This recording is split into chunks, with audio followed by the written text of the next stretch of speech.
Hi, good morning, everybody. I'm Louise, and I'm going to be the facilitator today. First off, we'll start with the land acknowledgement. We begin today by acknowledging that what we know as the United States is the ancestral and unceded territory of many indigenous peoples, and that there are many more nations and tribes that we could name here. Members of our meeting group today are on the lands of the Chitimacha and Choctaw in New Orleans, the Creeks and Cherokees in Atlanta, the Tonkoan, Lipan Apache. By the way, Lipan Apache is one tribe, not Lipan and Apache, just for your information, and Comanche in Austin, the Lenape and Piscataway in Washington, D.C. metropolitan area, the Wampanoag and Nipmuc peoples in Boston, the Kalua and Mojave in Riverside, and the Lumbee in Fayetteville. We thank their ancestors for being stewards of these lands through the generations and through today. We need to protect and honor the history and peoples of these places.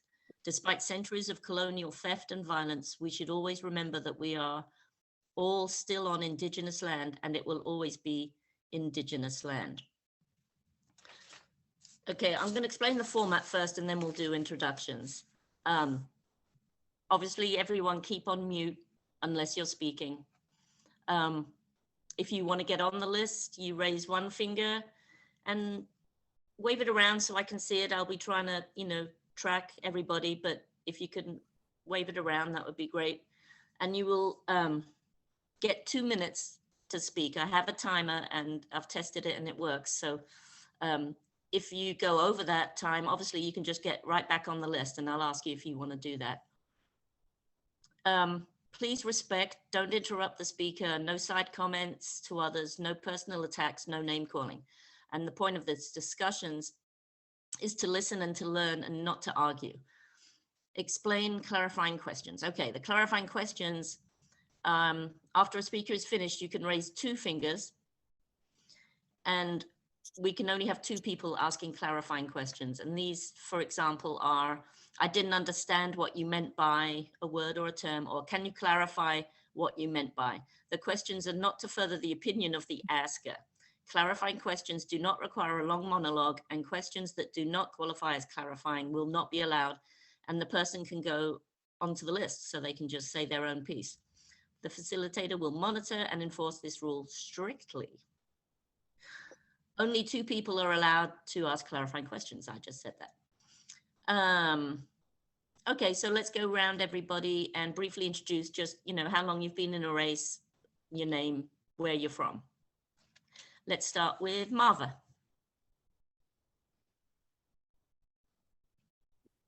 Good morning, everyone.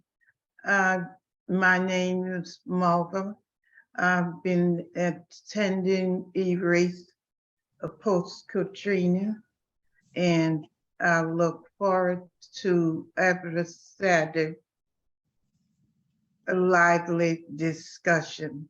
And I learned from it every single meeting.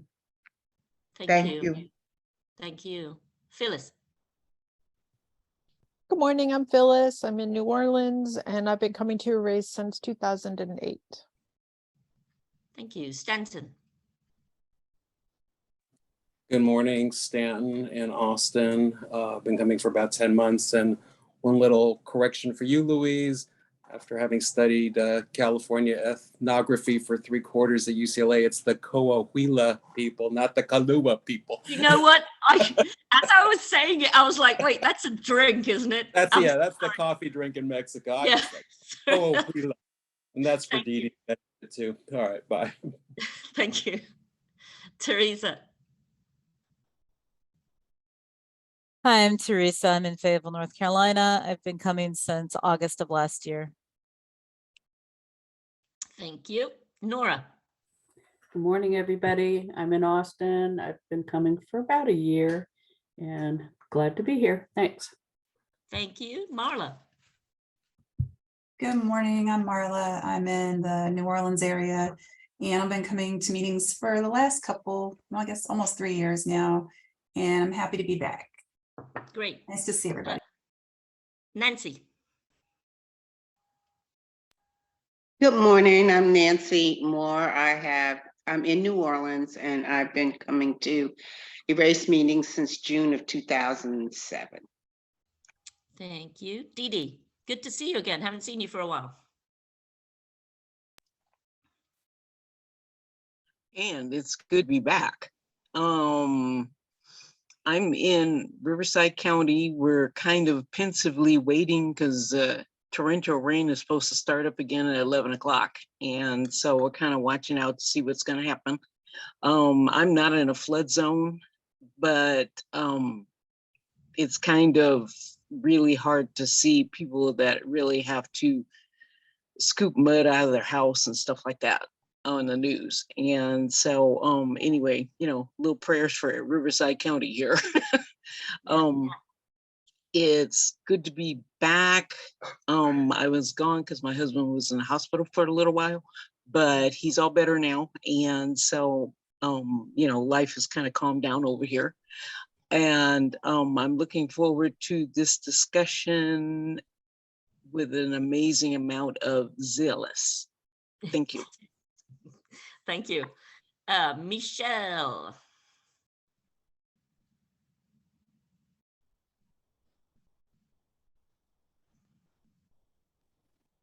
Sorry, I'm on the iPad today, so I'm like not used to the stupid things going and coming. Anyway, sorry, I'm Michelle and I'm in Austin as well. And I've been coming to Erace since summer of 2020. And I look forward to the discussion today too. Good to see everybody. Thank you. Larry. Good morning, I'm Larry, and I started attending Erace somewhere around 1995. I'm in New Orleans, and good to be here this morning. Good, thank you. Pedro, where you going? Introduce yourself. Get back here. Busted. Hey, sorry I'm late. I'm Pedro here in Austin. Been coming the last few years. Really enjoy it. Want to wish everybody a reflective Martin Luther King day, week, month, year, life. Just finished listening to Beyond Vietnam this morning, and anyhow, great to be here. Thanks. Thank you.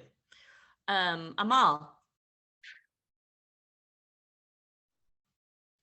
Sorry, I was unmuting. Good morning. I'm Amal and looking forward to the discussion. Thank you. Marion. Good morning, everyone. I'm Marion Lagarde here in New Orleans. It's nice to see everyone. I've been attending the meeting since June of 1993. Glad to be here this morning. Good to see everyone. Thank you. Gigi.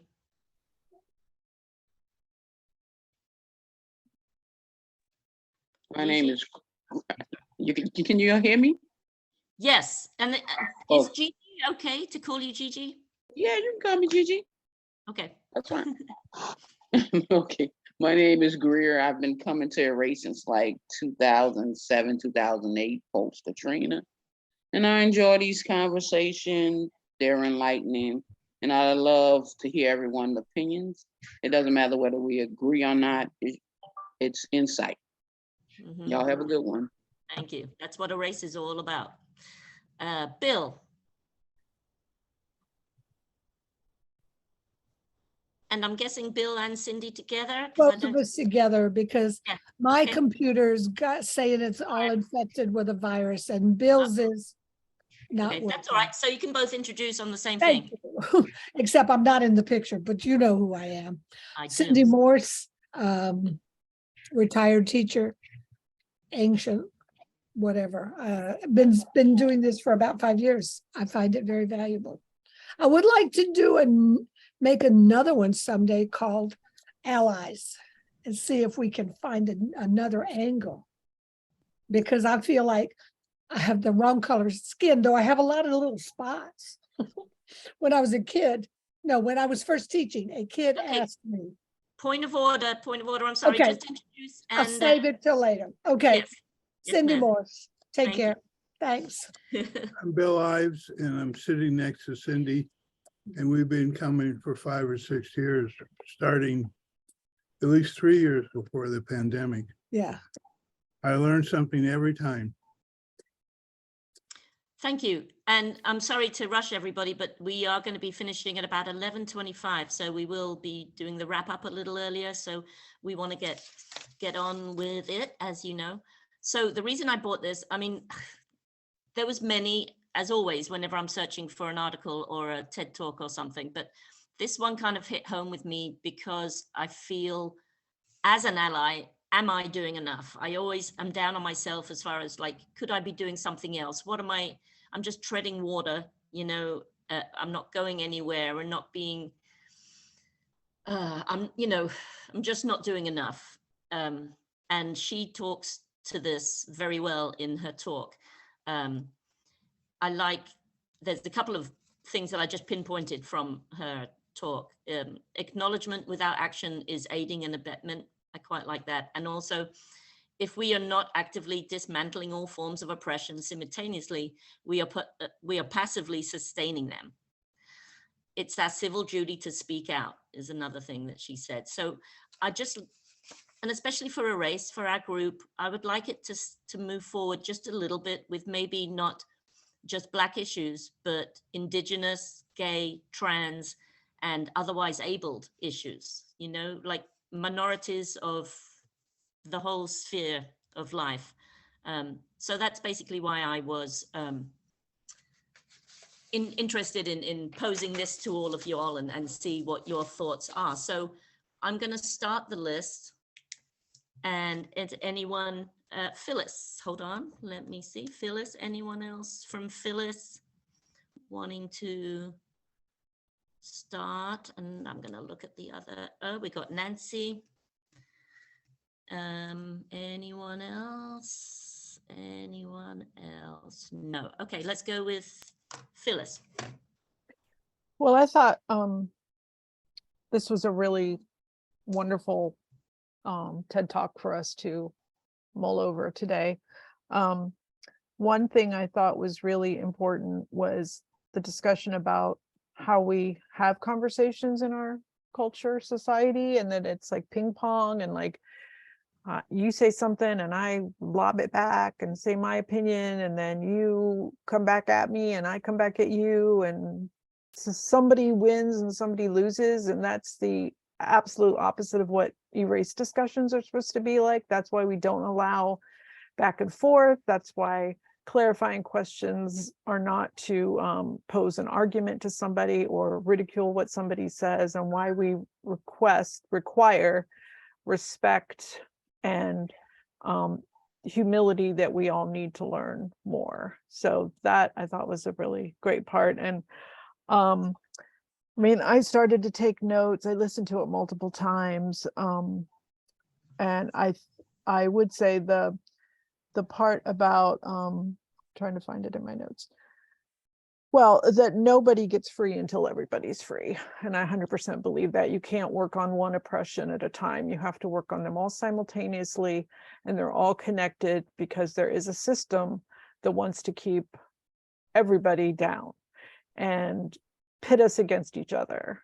And one of the ways I try to be an ally in this conversation is I put my pronouns on the screen with my name, and I've added my pronouns to my work email signature as well, because it shouldn't be on people who have pronouns other than what they were given at birth to put their pronouns, because I'm cis, so those are my pronouns. Thanks. Do you want to be back on the list? I'll let you know. Okay, then we're Nancy.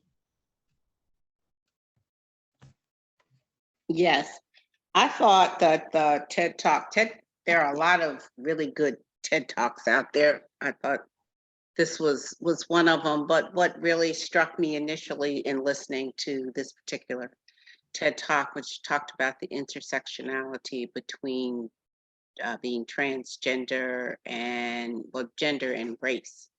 And I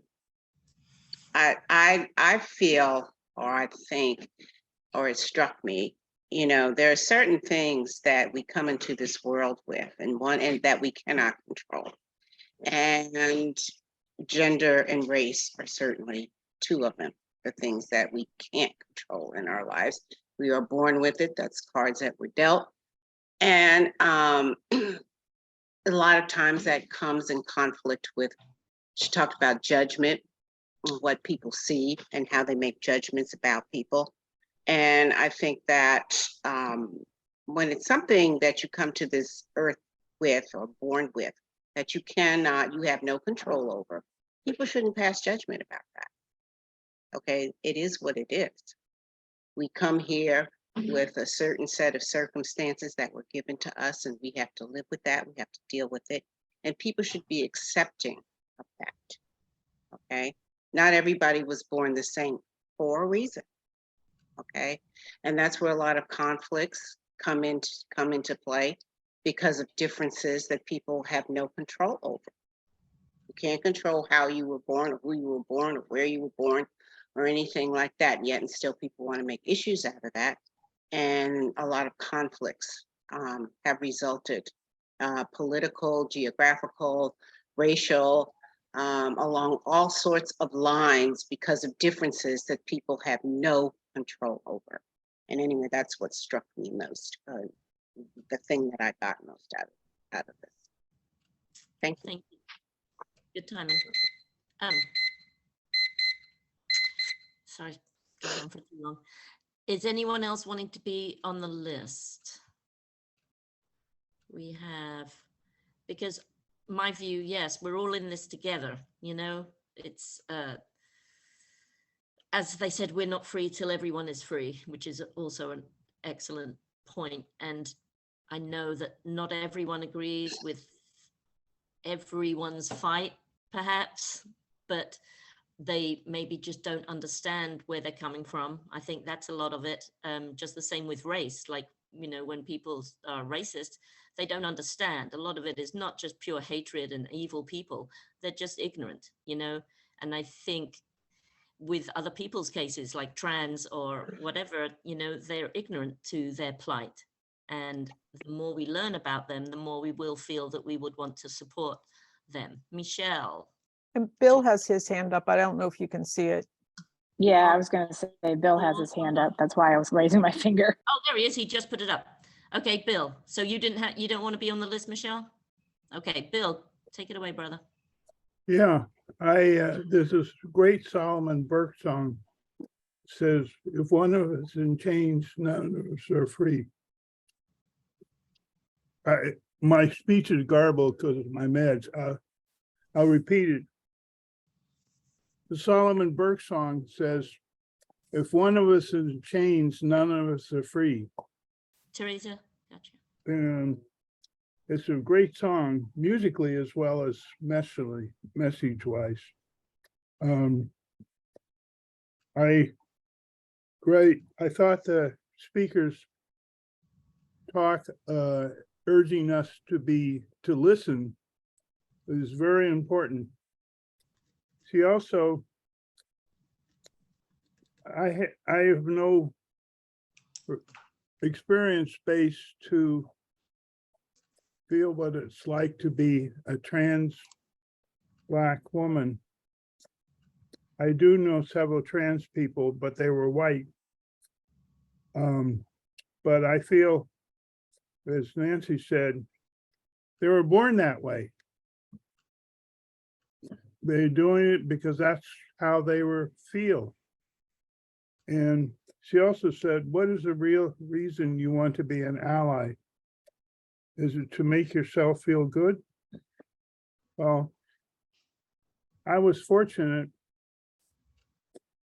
as I said before, my parents taught me that racism was evil from an early age and it was immoral and you shouldn't engage in it. It was never a decision on my part, except to obey my parents who modeled it as well. So I didn't have to overcome racism because it was ingrained at an early age. What I didn't know as a young age was the white privilege I experienced, which I experienced a lot.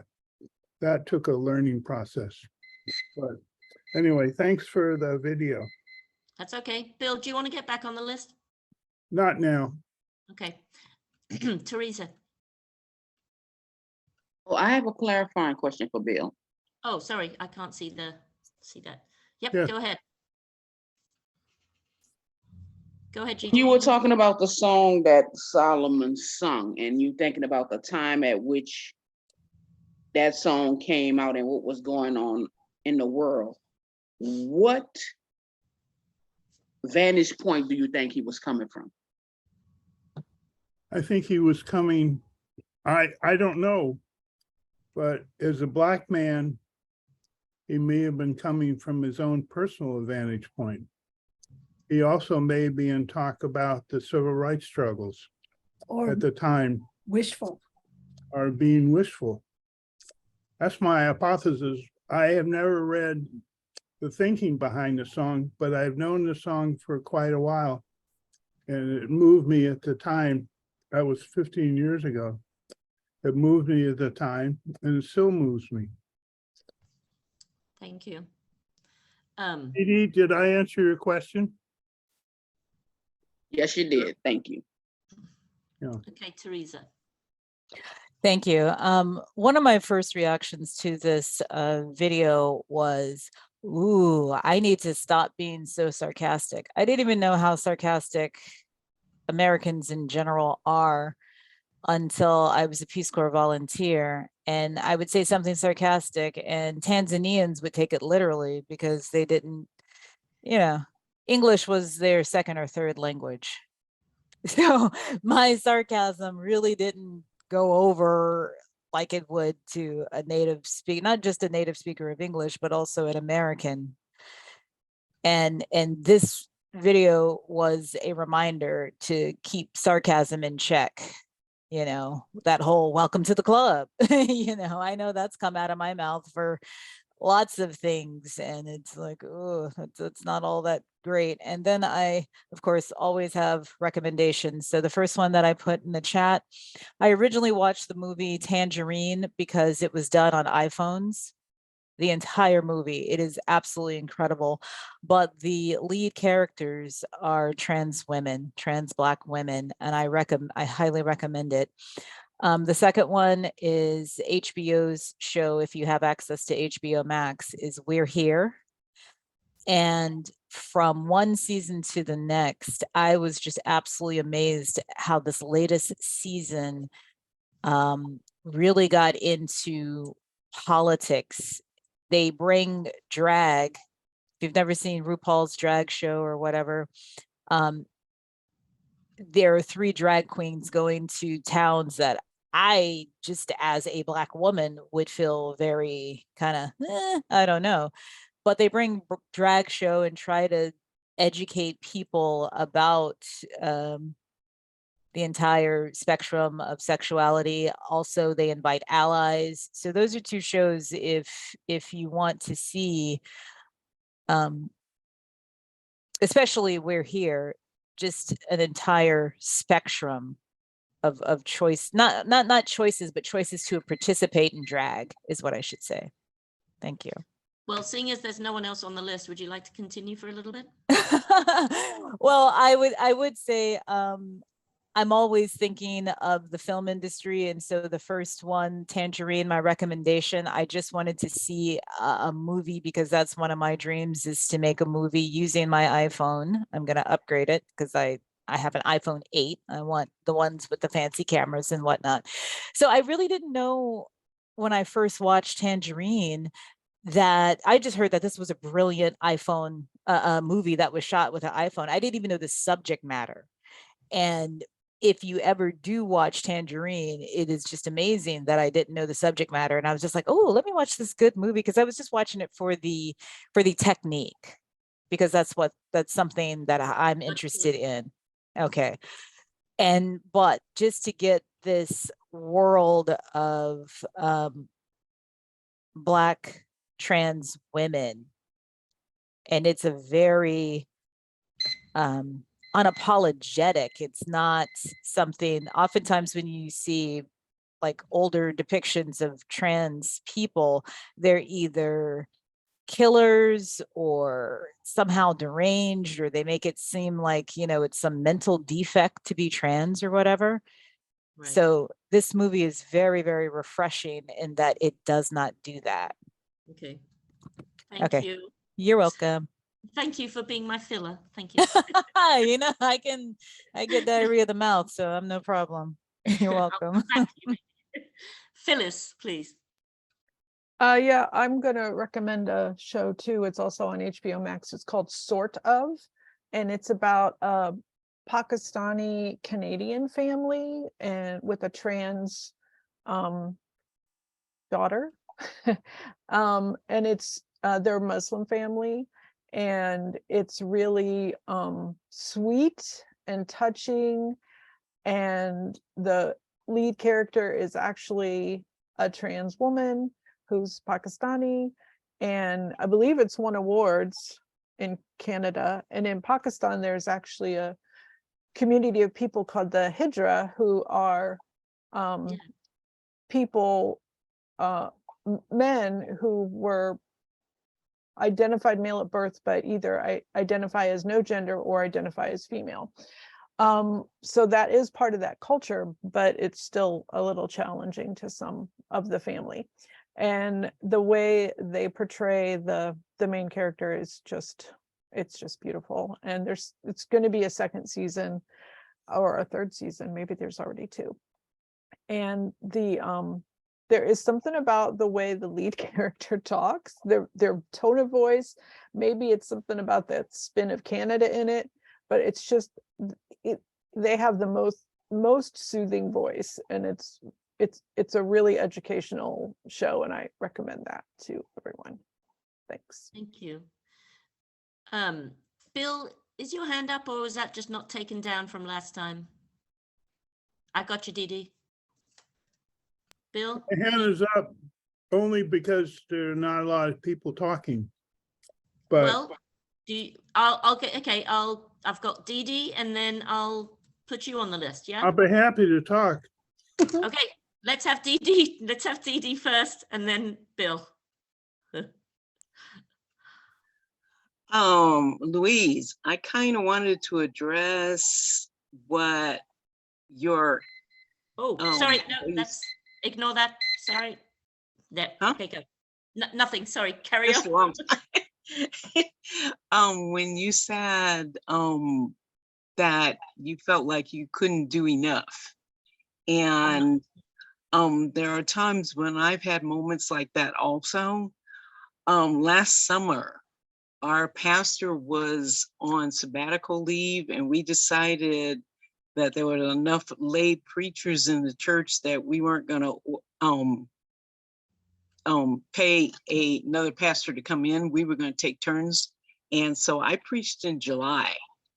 And what I was addressing was the suicide rate of trans teens. And it's really an issue even in California. And I talked about where it came from and where it's going. And then I focused on what one person decided to do about it. Because, you know, a lot of times we say, you know, what can we do? What can we do? Well, we're only one person. Well, this one person decided that she could do something about it in her circle of friends. And she did. And I told her story. She is gay, she's not trans. And I told her story. And what she decided to do was to have orphan holidays, which is like on Thanksgiving when trans folks and gay folks aren't comfortable with their parents and their parents aren't comfortable with them. And so she opened her home up to her friends that needed a good supportive fellowship location to go to on the holidays, in hopes of erasing some of the really bad images they'd had in the past. And she did this for quite a few years, until one year I was talking to her and I asked, what happened to your holidays?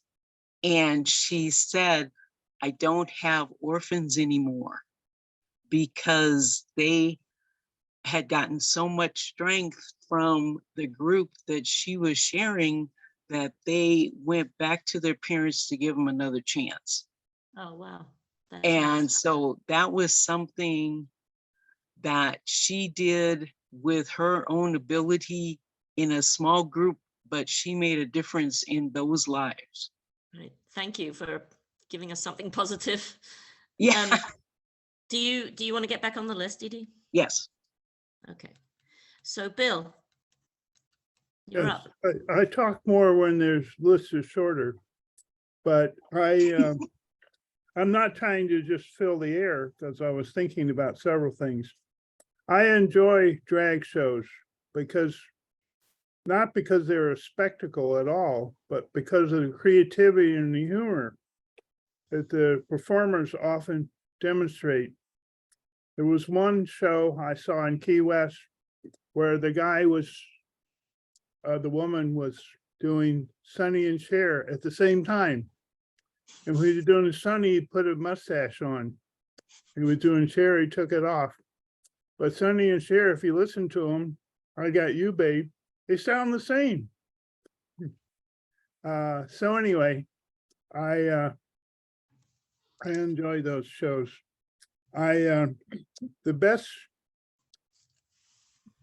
show, one of the best shows I've seen about trans people is Kinky Boots, their Broadway play. Cindy and I saw it twice. It was wonderful. It was wonderful.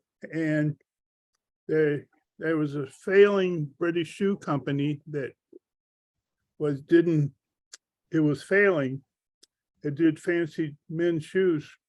And the guy somehow ends up at a trans club, and the main drag performer, who was Black and was also trained as a boxer, complained about the boots. He can't get good boots for a stocky person. So they came out with a whole new line of boots for trans people. Anyway, great video. Thank you, Bill. Dee, and then I've got Phyllis and Stanton. Anyone else? Greer is on the list, or has her Greer, hand up, there I you are. mean. Gotcha, Gigi. I only call you Gigi because that's what comes up on my thingy. So I'm hoping you're That's fine. Most people call me that. okay. All right, so Dee first. I was listening to the video last night, and I don't know if any of you have ever heard of the Trevor Project, because they work with gay youth and trans youth, and their statistics are staggering, because they polled 7,000 trans youth, and 41% of those 7,000 had considered suicide. And that's really scary to me, because that's 2,870 kids that are made in perfect order, because we all come from God, and they wouldn't be here for us to enjoy them. They would be up in heaven, and they should still be here. And so that was like totally staggering to me. I'm done. Okay, thank you, ma'am. We have Phyllis. I'm going to first ask a clarifying question of Dee. Can you explain to everyone what the Trevor Project is and what it arose from?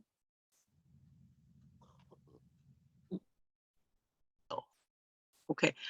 It arose because of the simple need to focus on children are discovering this about themselves a whole lot earlier than they used to. And part of they weren't in the Trevor Project, but they were in my sermon. I used a few examples of kids in the 3rd grade that are realizing that they're trans or they're realizing that they're gay. And there was a couple of them that I focused on that took their own lives in the 3rd grade. And that was extremely, extremely sad. Thank you. And so the Trevor Project research grant, they worked on it and they focused on it. There are good reference for materials when you want to help. What they established was that when a trans youth has one parent, at least one parent to talk to, the suicide rate goes down. And that, if they have one person that they can go to talk to, then the suicide rate is lessened. Is decreased, right? Which is the key there. Yeah. Thank you. Did that answer your question? What was the project? Yes, it wasn't, it's not that I didn't know. I'm not sure everybody else knew. So, so I'm up. Yes, you are. Okay. So I want to say first that I don't want us to conflate drag shows with transgender people. They're 2 separate things, and sometimes drag performers are straight cis males. So let's not talk about those without drawing that clarification. I was, on January 1st, I went to get a new phone at the T-Mobile store in Carrollton. And one of my favorite authors has a house here in New Orleans. They're Nigerian originally. They are non-binary, sort of female presenting, depending on what they wear. And they came into this store while I was sitting there. And I've read every single thing they've written, listened mostly to every single thing they've written. And they were so gracious and kind when I walked up to them and said, you're a Quake, aren't you? And it, I was in no doubt because they're very unique looking. And they agreed that after we took picture, they agreed we could hug. And when I was hugging them, I said, I'm really glad that you're here in this world. And that's what I would want to tell every trans and gay person I ever met, that I'm really glad that you're here, that you've managed to stay here, because the hate that is received really, some people can't face that in their life, the rejection of the hatred. And none of us should be doing that to anybody else for any reason. Thank you. Thank you. Good timing. We actually have Stanton, Gigi, and Amal. Anyone else wants to get on while I'm here? Nope. Okay, Stanton, go ahead, buddy. Yeah, so thank you, Phyllis, for taking the issue, because that's what I was going to bring up too, about conflating drag and transgender issues. I also want to discuss the fact that as long as you have civil and religious laws that are superimposed on society regarding gender and regarding morality, we can all act towards each other as best we can with the best intentions and be allies, but the superstructure that governments or religion puts on people makes it, in my opinion, universally difficult unless those things change. And we can just keep it simple, just male, female issues in a place like Iran or Afghanistan, where you have, based on religion, gender inequality. And so when we talk about gay rights and we talk about transgender rights, it's not going to change unless people's broader perspectives based on their religious upbringing change, because I think it's the religious upbringing that then makes civil law. And for example, here in Texas, there is a bill in front of our legislature that will make it illegal for children to attend a drag show. So that's that drag story time telling would end.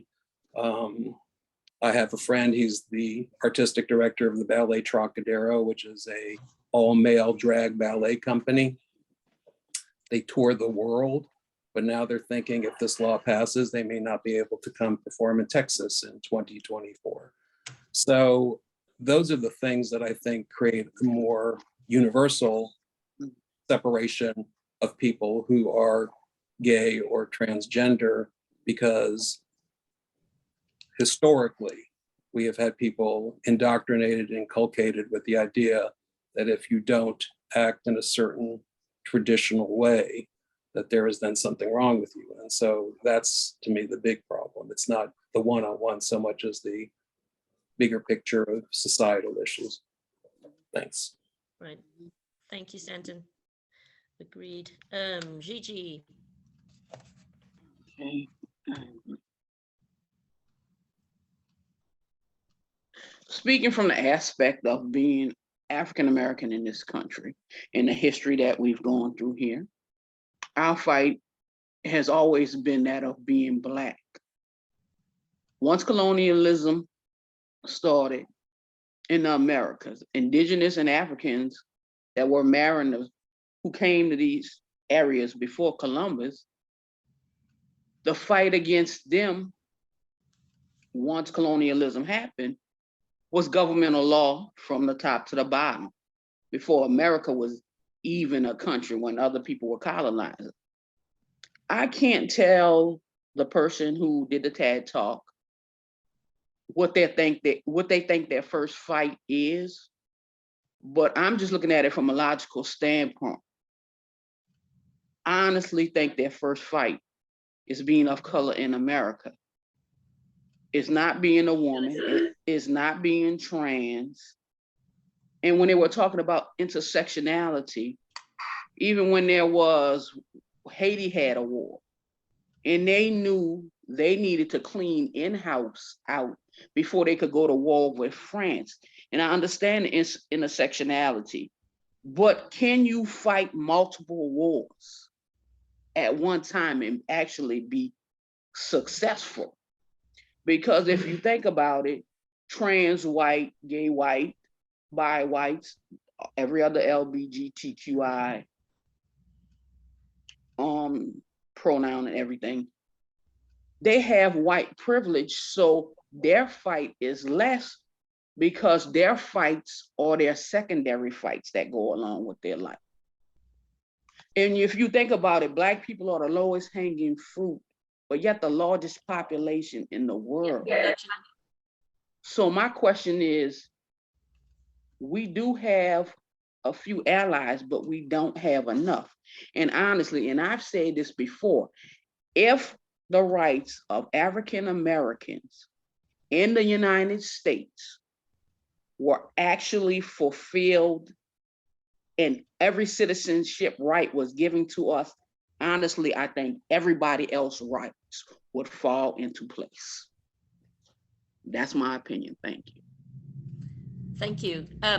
That's exactly the reason I bought this, to say that, you know, can we fight all the fights together? Should we? We should be. Basically, we should be. But anyway, thank you for bringing that up, because yes, that's the kind of direction I wanted this to go in. Amal. Can you hear me? Certainly can. Yeah. So when I looked at the video, first thing came to my mind was, how does this relate to racism, which is the objective of this organization, to deal with issues as it relates to race. So I didn't see the connection. As it relates to allying, I'm not allying with anything that has to do with the LGBTQ community. No, my fight, that's not my fight. And watching that video, when I heard this guy, who everybody seems to be calling a woman, this dude, talk about how when he went to some of the females that he knew, and they were talking about how males objectified him, other males objectified him as it relates to how he presents himself. and they told him, welcome to being a female. And he says that if he had another choice, and I'm thinking to myself, yes, you did have a choice. You purposely transitioned. You could have been what you were when you were born, which is what the way you were created, but you choose to transition. And so you made a choice. So you did have a choice. So I'm not going to be allying with that. I don't play the pronoun game. That's a male.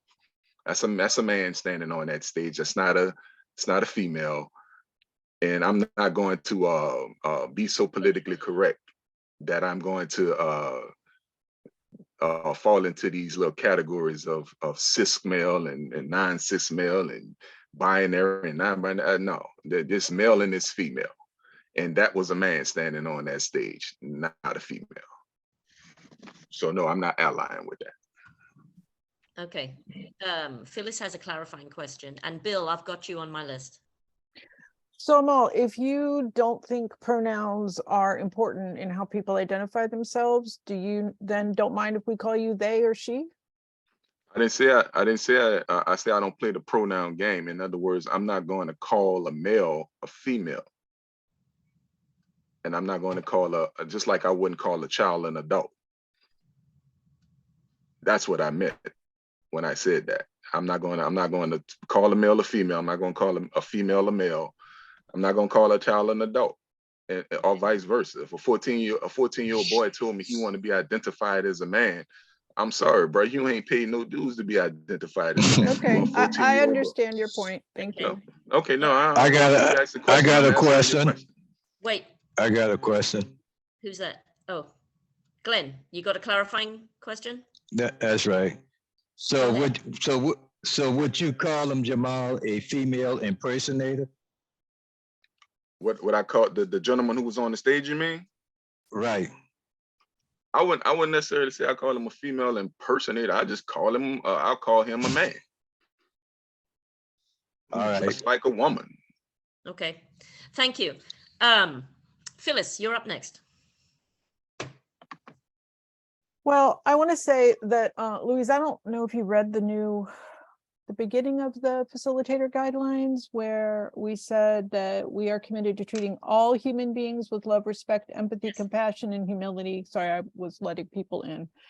And I think it is really a point of order that we would disrespect the person in this video who does not identify as male and refer to them as a gentleman and he.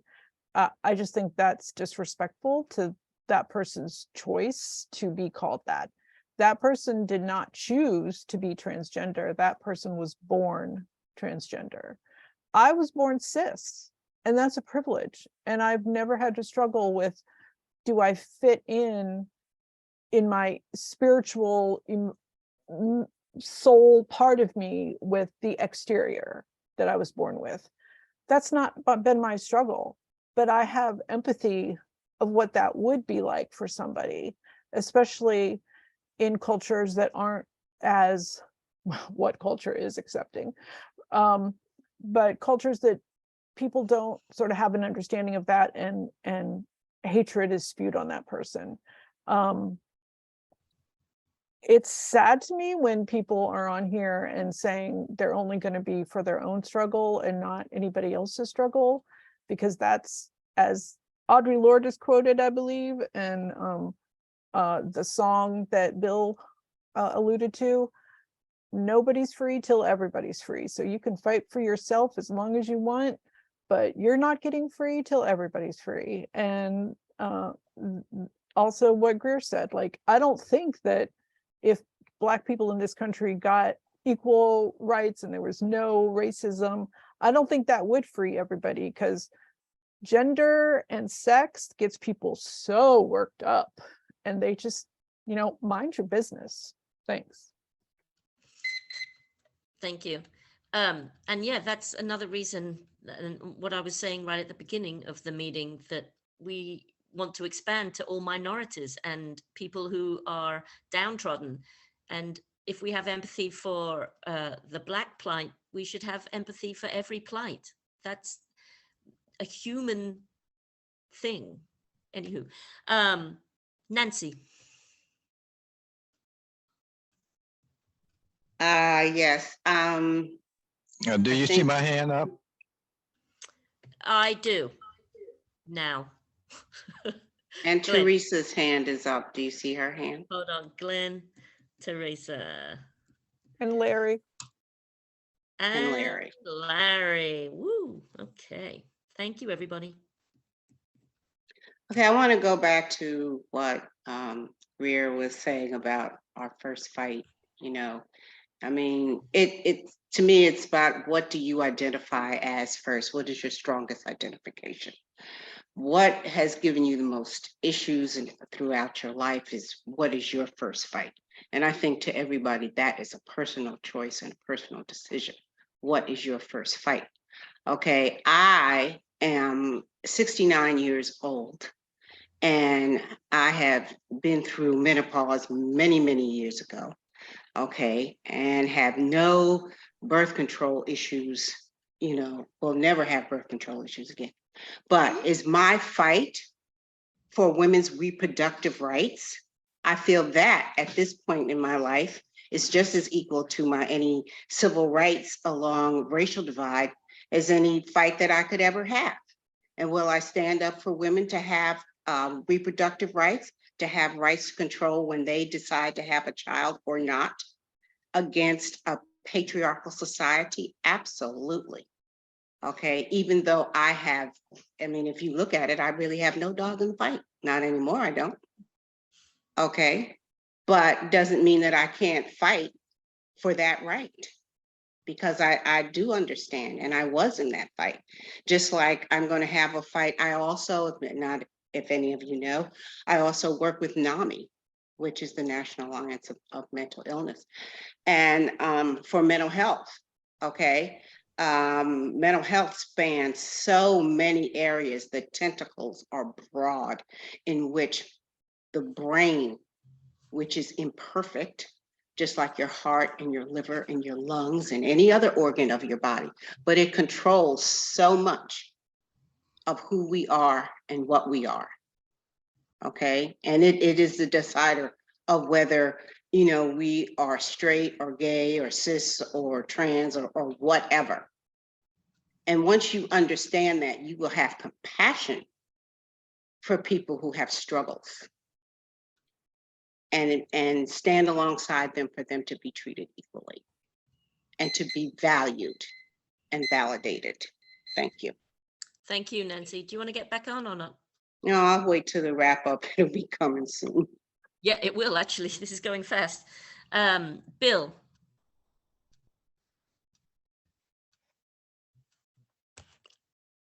I have Bill, Glenn, Teresa, and Larry. So Bill, you're up. Except it's Cindy. I'm sorry I don't show, but I'm on the other side. That's all right, baby. We got you. Thank you. I think one of the dilemmas that you just went through this little litany. I grew up in a family with You're hope. making a point. Go ahead. You go ahead and do it. Okay, Bill says I'm making a point. Maybe I'm not asking a good question.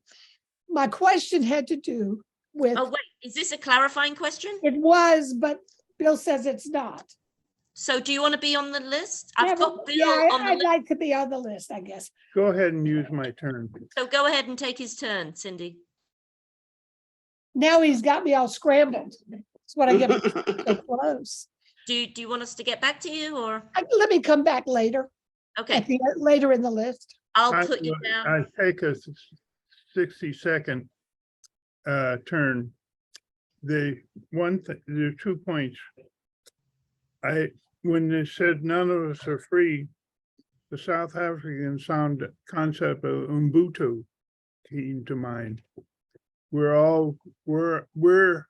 our realize our humanity through the humanity of everyone else. Also, I agree, you can't equate drag with trans. I've never seen a drag show knowingly where the performer was trans. It's part of the drag show is the illusion. So that's part of the beauty, artistry. Anyway. Right. Thank you. Glenn, you're up. Okay, you white women on this panel got to stop using y'all white privilege and telling Amal that he's being abusive to the he's talking logic and science. He's not being abusive, but since y'all have white privilege, y'all wanna give him a bad name using y'all white privilege. The man was not saying anything abusive. He was just giving a scientific fact. And that's my opinion. Okay, thanks, Glenn. Teresa. Yes, thank you to everyone who pointed out that we shouldn't conflate trans with drag shows. I think I didn't clarify why I was recommending We're Here. For anybody who hasn't seen the show, my main recommendation for it is that they tell the backstory of every performer who then later at the end of the show is doing drag. So it's not that everyone who is in drag is a transgender person. It's just that you know what brings them. Like the last episode that I watched, it was a cis woman and her trans daughter who were participating. And when you just learn everyone's backstory, because they do a deep dive first, and that's really the most valuable part of the show for me, is just getting or hearing an experience, or not experiencing, but hearing everyone's backstory. So by the time at the end of the episode, you're really rooting for that person. You really truly feel like I have been invited to see a slice of this person's struggle. And it's really everyone who participates, they have shared a part of, and it's interesting how they get to the vulnerability, because you really have to make yourself vulnerable to say that these are my challenges. I have had suicidal ideation. I have done this, and this is just that part of it. So again, thank you to everyone, because I think I miscommunicated if it sounded like I was conflating trans with drag. I still want everyone to watch We're Here, okay? I still want to, even though, and one of the ways I met Nora is that I had a show in which I always dressed in theme and costume. So yes, I still love that aspect of the show as well. So it checks a lot of boxes for me. Hey, right on time. Perfect. Yes, it's on I put it down on my list. Larry. Yes, thank you. You know, all Black men are not going to buy into this further attempt to emasculate the Black male. And that is what's going on in a lot of instances. And I wonder if this is a subtle attempt to shift the argument from racism as to why Erace was originally formed, to expand to cover all other categories. And that's what this is doing. It's a subtle shift. But the basic argument remains race. Now, I believe, correct me if I'm wrong, but I believe that everyone would agree that the purpose of humankind is to procreate. If there were no procreation, there would be no humankind. Yeah, I mean, that's just common sense. That ain't got nothing to do with religion, ain't got nothing to do with nothing. That's just common sense.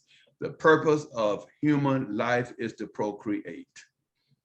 Now, we talked about youths wanting to commit suicide. Why? You know, why?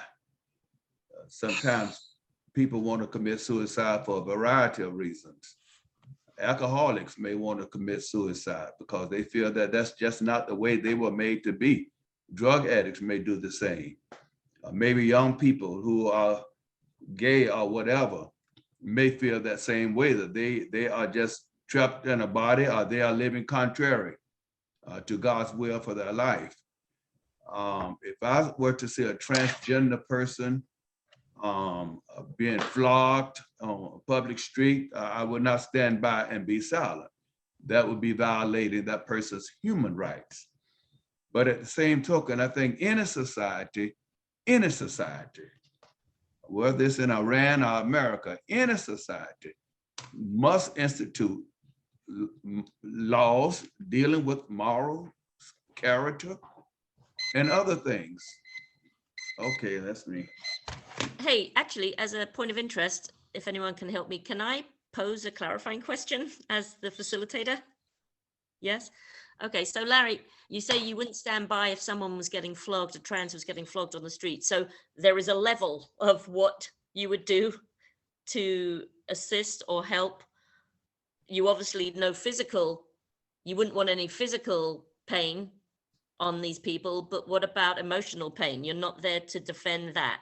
Is that correct? If I saw their human rights being violated and I was able to do something about it, I would try to intervene. But now, if I oppose some other form of their lifestyles, that doesn't mean I'm a hateful person or I'm homophobic. You know, I'm a bigot. You know, we all just have points of views, and we're not going to live in a utopia society. All right. All right. Thank you. I've got Cindy and Bill. Is that correct? Cindy first, and then Bill's hand went up. I want to speak briefly. Okay, go. I don't know what it's like to be Black. I don't know what it's like to be gay. I don't know what it's like to be trans, but Nancy mentioned mental illness. I have suffered from anxiety off and on in my life. So I do know what it's like to be mentally ill. And I try to normalize it. I was first embarrassed by it, but now I speak openly about it just to try to normalize it. That awareness doesn't mean I understand people in other categories that I mentioned earlier. But also, I have a lot of female qualities. My second wife married me because I reminded her of her mother, who was dying of lung cancer at the time, and I was comforting her. But then when her brother died, she realized she wanted to marry her father and left me. Anyway, the reason why I'm not gay is because I like women better than men. And if I was gay, I'd be with men all the time. So anyway, so I openly am proud of the female qualities I have. And I'm open to the mental illness I have. Thank you. Uh, We have a clarifying question, Glenn? no, I'm gonna pass. Okay. Still up. Well, Stanton, you're going to probably be the last one because then we'll do the wrap up, okay? Stanton, go ahead. Yeah, I mean, I have no problem with the concept of this group being focused primarily on issues of race. But I will say then collectively, we're certainly lacking some other perspectives. There are no Asians that I'm aware of that participate in the group. There are very few people who are Hispanic. I don't know how Pedro identifies, but most everyone does not appear to be, to me at least, Hispanic or Hispanic representing. And so I'd like to see more inclusivity of people of other races. And I don't know how we would go about having that broaden, but if this is simply a group that deals with Black and white issues, then that's fine too, if that's what the confines are going to be. But maybe we do need more clarification as to what the specific purpose of this group is, because I understand the perspectives that are being stated, but I'm a little confused, I guess is what I'm going to say about then what is this about? So maybe we need more discussion about what the purpose of this organization is. Yeah, thank you. Okay, we are now going into the wrap up, and the people that did not speak at all are Pedro, Nora, Marion, Marva, Marla, and Michelle. Is that everybody? I think it is. So Pedro, 1 minute. Sorry, we got to be quick, I guess. Pedro, go ahead. Yeah, a You lot. didn't speak either. Don't worry. I'm sorry. Yeah, anyhow, a lot was covered. I think Sorry. to Amal's point, I would just say that you know, this whole thing about how if one person's not free, then you know no one's not free type of thing. It just means, in my interpretation of God's will, that all human beings are precious, no matter who and what they are, and I don't believe that these are choices. I believe that there's some type of biological type of differences of sorts that create these inclinations and stuff. And so that if somebody is suffering immense psychic pain based on that reality, then that should be fought against. What creates that. But I was really more interested in this larger piece about the confluence of different types of prejudice. So, you know, Dr. Darity, who is a big leader in reparations for Blacks and, you know, for their slave history and other prejudices of systemic racism that has robbed them of equal access to success. When he was asked, well, why are you not promoting the same types of reparations for other oppressed groups? His deal was, well, really my interest and priority is on Blacks. And I think that's kind of what kind of brings us back to the erasing. It's not to exclude other discriminations, but it's, you know, I think there should be room for all of it actually, but I can understand the priority of race. Thank you. Okay, thank you, Pedro. Nora, 2 minutes if you want it. Okay, no thanks, but so Oh, sorry. I was thinking no matter what your fight is, and whether it's your first primary fight or secondary or whatever, that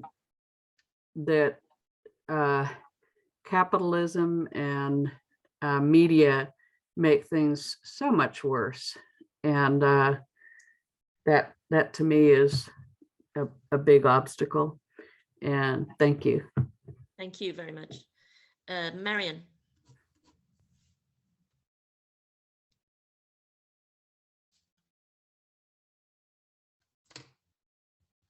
Marion? Marion, you have 2 minutes and you're muted if you want it.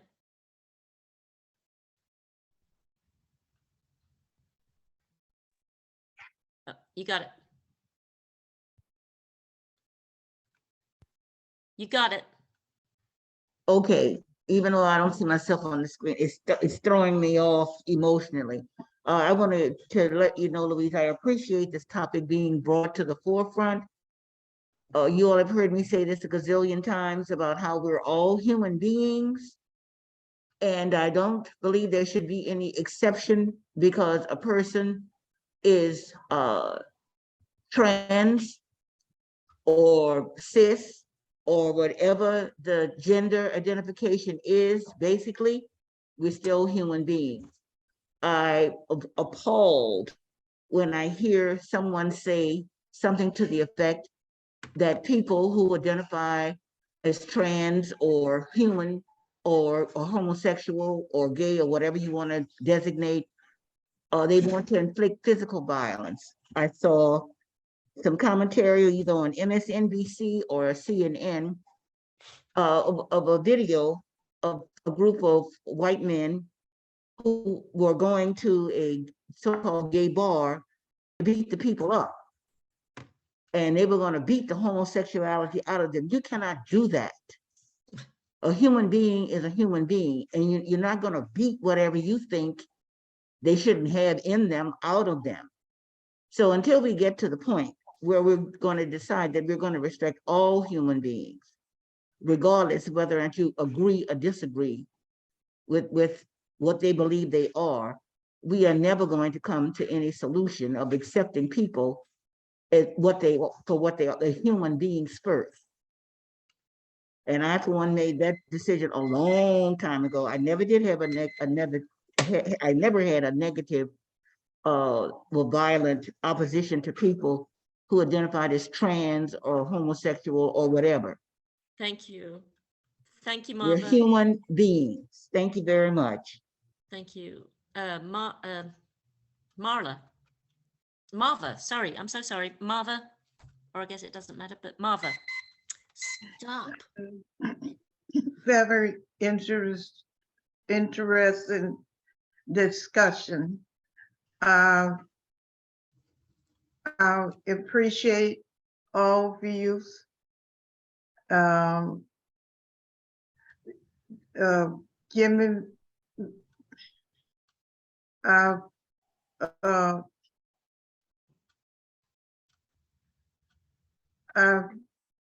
Given it's given me something to think about, all your views, and great topic, great discussion. Thank you, Marva. Marla. Yeah, thank you for bringing this video to us. I just have a couple things just to comment on. I'm not sure why, if these are quote unquote lifestyle choices, why someone would make these choices, you know, just to only be persecuted as they are. And then the other thing I just wanted to say that I took away from this whole TED Talk and from some other things that I've read, and I'm really trying hard to make it my kind of mantra for the next year and for a lifetime, is that you don't have to understand something in order to accept it. It's really not that deep, you know, you can just accept it and move along. It's like, see something, accept it, embrace it. You don't even have to embrace it. You just accept it as it is. It is what it is. Folks are who they are, and scroll on by, move along, you know, that's it. You don't have to understand something to accept it. The end. Thank you. Michelle.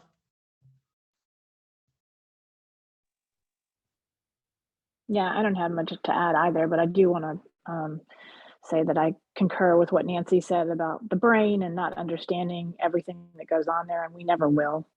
And also what Marla said about just accepting and moving on, because I think that's really how we have to look at this particular instance, is like, you're never going to know what's going on in somebody else's brain. And so why are you trying to fight with what you think you know? Just accept it and move on. I mean, I've come to that conclusion within my own family and the mental illness that exists there, and not ever understand. I'm never going to understand what goes on in that person's brain. I just have to accept that they are not going to be thinking along the same lines I am. They're going to be living their life based on how the best they are able to, given the brain that they were born with, and accept them, love them, move on. So that's all I have to say. Thank you. Cindy, you're the last one who has not spoken. Do I need to? Yeah, I muted it. So it's questioning my ability to stay flexible with all of this. But I think it's fascinating. Grew up in a family with a whole bunch of little brothers. And so I've always seen the world through male eyes, but I think it's made me more effective. So I guess I have to adapt some of it. Anyway, it's an interesting discussion. Thank you for it. And I'll look forward to the next one. Thank you. Okay, so everyone else has got 1 minute. We're going to be quick. Phyllis. Yeah, thank you very much for this topic, Louise. And to clarify, the board met and they approved that new mission statement that I read. So if further conversation needs to happen, people can come to board meeting to discuss it. Also want to say to address Glenn, who I think is gone. what he and Amal are saying is not from science, it's from ignorance of science. Oh, you just muted yourself. I don't even know how I did that. I was letting Glenn in. How did I, what did you last hear? It's not from science, it's from ignorance of Okay, science. so yeah, so the way, science is an ever-growing field. And so things change as things become more obvious. And because there's more acceptance of gays and transgender people, there's more science about it. So now we have a better understanding and a fuller understanding. If they deserve human rights from being beat up, they deserve human rights from being discriminated against in all ways, just like everybody. And I don't really see how transgender people are emasculating Black men or any men. That seems to be centering oneself in a situation that is not one's to do. Can I also say I'm going to have to stop the recording at 11:25, and after I do that, Louise, I will make you the host, and then I will have to go. Okay. All right. Nancy. Very interesting and controversial topics. And Glenn, I have to correct you. You said women were using their white privilege. I'm not white. And so I agree with all the other opinions about transgender rights, and I'm not white. Very interesting topic, and maybe we should have part 2. Mm-hmm. Thank you. Bill, 1 minute. I want to just thank Louise for sharing the video. I think we should have a discussion about the focus of our group so everybody's aware of it and at least agreeing to it to the extent that that's the majority opinion. Right. So, anyway, thanks, Louise, for Thank you. writing the article. Thank you. And yeah, come to the board meetings. Everyone's involved. We're all Yes, part- I was going to say that. I'm sorry I didn't say that in my wrap up. This has been discussed at board meetings, and if everyone would come to Hey, the you board can't keep meeting, coming in. you Your would time know is that. over with. Okay, point of order. Okay, who's next? We got Teresa. Louise, thanks for the article. And because everybody kept saying none of us are free of blah, blah, blah, it kept reminding me of this song, which I put in chat. All I could remember, I didn't know it was, what is his name? Solomon Burke. Let me see. Yeah, Solomon Burke with the Blind Boys of Alabama. But that song has been running through my head this entire meeting. So I just wanted to share that with you guys. And I look forward to next week. Thank you. Didi.